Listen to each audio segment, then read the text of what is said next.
So, Vin, let's just talk about the story first. You got to assemble a team.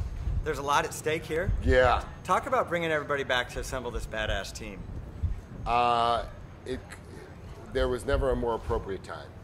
We started this leg of the trilogy with Fast and Furious, the fourth installment. The studio and I and Justin and Neil Moritz were all kind of dreaming at first that we could create a new trilogy. And we started it with Fast and Furious, 2009. The film, however, has a somber element to it. We wanted to do a 180, bring in all these elements of levity, and make it super fun. We did that by bringing back the whole cast and having them all work together as one family, as one team.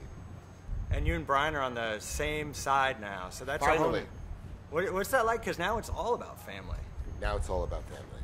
That's one of the things that I think speaks to our audience so much. That aside from the fact that we've gone to a new level of action, aside from the fact that this film is more adrenaline pumped than any Fast we've ever seen, at the same time it continues its loyalty to family. It's such an important element of this film, and it's so rare in Hollywood action films to feel that element so prevalent throughout the whole picture, but that's what this is. How often do you see an action movie where two guys are talking about fatherhood, or the female character is pregnant and you have to deal with that, and it's your sister, and it's your best friend's kid? I mean, all those things play into this really, really, really cool Fast and Furious. And you destroy 200 and something cars. The fucking action is real. That's amazing. It's very real. When you shoot a lot of this practical, the cars get destroyed. If we had done it all in CG, we wouldn't have had to worry about the cars, but we would have lost something that the audience feels when they watch the movie. And, Dwayne "The Rock" Johnson.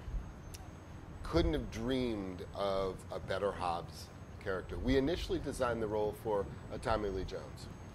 And one of my fans on Facebook, Jan Kelly, said, I would love to see you and The Rock in anything together. When this film came out, the last Fast and Furious came out in 2009 in April. The only person to call me after the 72.5 opening weekend was Dwayne Johnson. Long before he ever knew he was going to be a part of this, called me and congratulated me for the success of Fast and Furious. So that kind of stuff goes a long way. And we've been toying with the idea of doing something together. We've been wanting to work together for 10 years. And it really was the best choice in the world if we were trying to challenge Dom. We needed somebody bigger. We needed somebody that looked formidable and acted as a formidable adversary. We needed somebody that felt like they were on the outside of this franchise, coming in with that kind of testosterone. And final question, because I have to ask it, why are audiences going nuts? The ones I've seen watching this film, they're going insane. I think they're going crazy because in spite of the fact that we have the best action in the world, we deliver a story that they feel.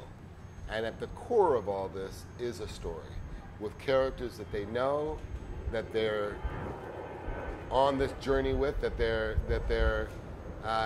they've basically started this whole millennium with. This is 10 years in the making. So I think the audience is just going bananas for that reason, because it's not just the best action they've seen.